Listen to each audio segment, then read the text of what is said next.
First off, we have The Pedestrian by Noor Saleh, Ali Walid, Alia Nasrat, and Tia Muhammad. The main idea and theme of The Pedestrian.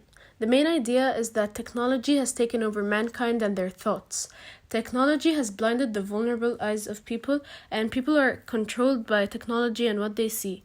The main idea is that in Leonard Mead's life, he sees that technology controls people's minds.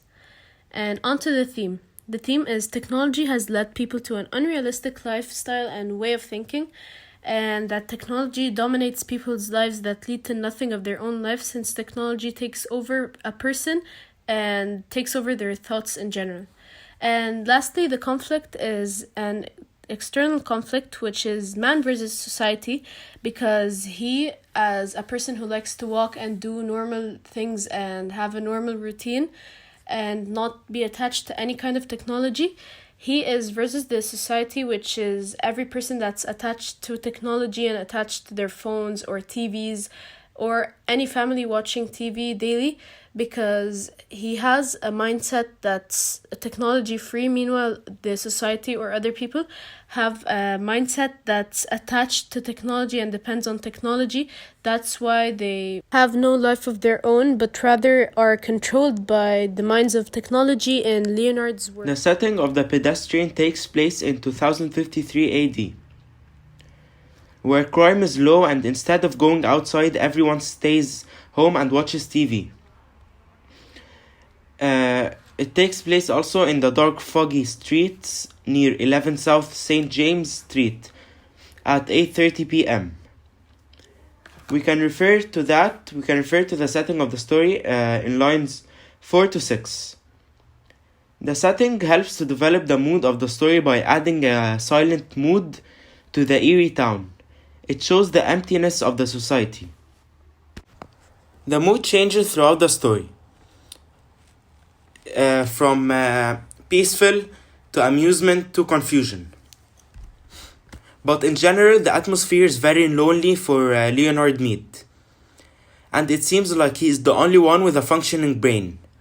Everyone is spending their night, all night, in front of the televisions. And you can refer to that from examples in the story.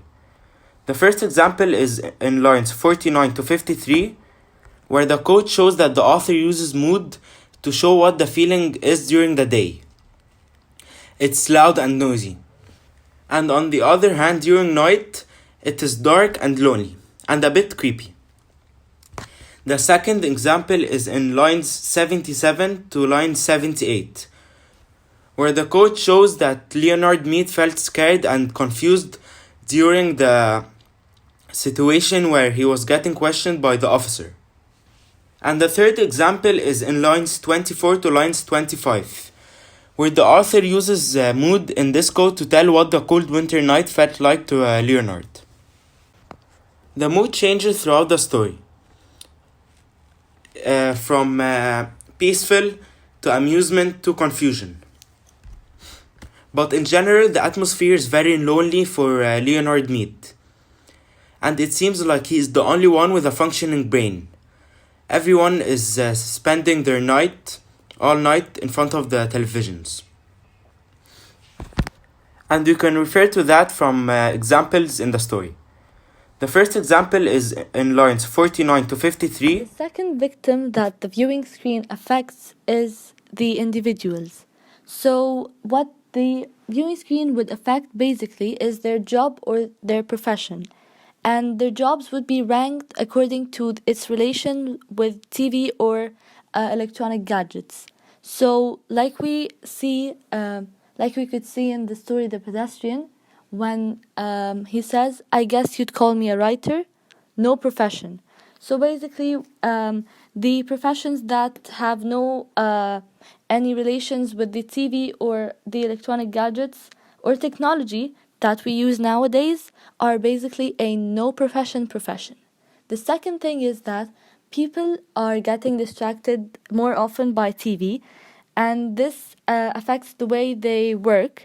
They become more idle in their work, and this would cause serious unemployment issues. And then the last thing is that it it's expected from every person to have a TV set at home, and you're a very odd person if you don't have one. And we can see this from the quote, and you have a viewing screen in your house to see with? No. No, there was a crackling quiet that in itself was an accusation. So people who do not have TVs at their houses are being accused and judged as being abnormal. Which is mentioned as the viewing screen in the pedestrian, has a lot of effects on different types of people, and this is what we'll be discussing. So, the first victim of the viewing screen are the families. So, what the viewing screen does is that it starts to slowly kill the family bonds that family members have, and each member barely interacts with the other. And then another effect is that parents use the TV as a way to hush their kids and limit their noisy activities in order to achieve the tranquility at their house that they desire and need. The third effect is that families and family members in general, everyone, gets affected by the shows and the movies that they watch in a both positive or a negative way, in which the family member could get the wrong idea of how to deal with their child or their spouse, and this may cause huge troubles in their houses. TV screen, which is mentioned as the viewing screen in the pedestrian, has a lot of effects on different types of people, and this is what we'll be discussing. So, the first victim of the viewing screen are the families. So, what the viewing screen does is that it starts to slowly kill the family bonds that family members have, and each member barely interacts with the other. And then another effect is that parents use the TV as a way to hush their kids and limit their noisy activities in order to achieve the tranquility at their house that they desire and need. The third effect is that families and family members in general, everyone, gets affected by the shows and the movies that they watch in a both positive or a negative way, in which the family member could get the wrong idea of how to deal with their child or their spouse, and this may cause huge troubles in their houses.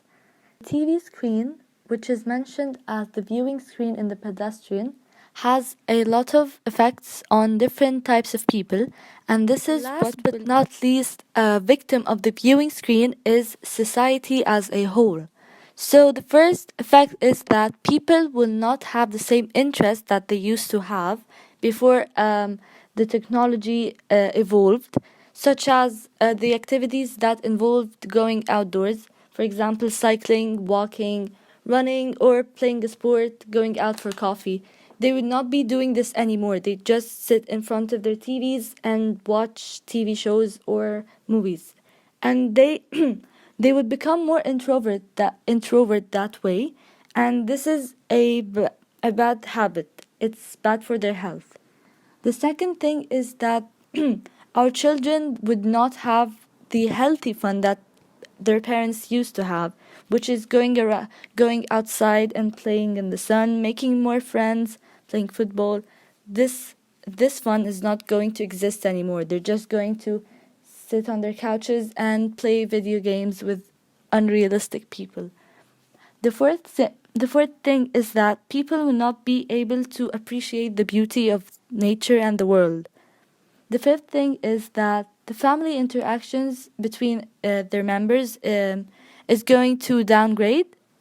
And the last but not least effect is that the people who don't show interest in watching TV or using electronic gadgets, or just they're not good with dealing with technology, and these people, they prefer natural activities, they would be the outcasts of society, and they would be constantly judged, and could be even suspected for abnormal activity, just like the situation that Mr. Leonard met encounters in the story The Pedestrian. Starting off, we're going to talk about how Bradbury wants us to see the real meaning behind the word progress.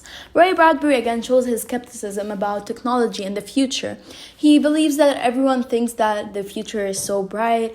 Oh, we're doing so many advancements, and there are so many technology, and we think that we're moving forward. But actually, it could be a step back and a walk into the wrong direction that will lead us nowhere in the end.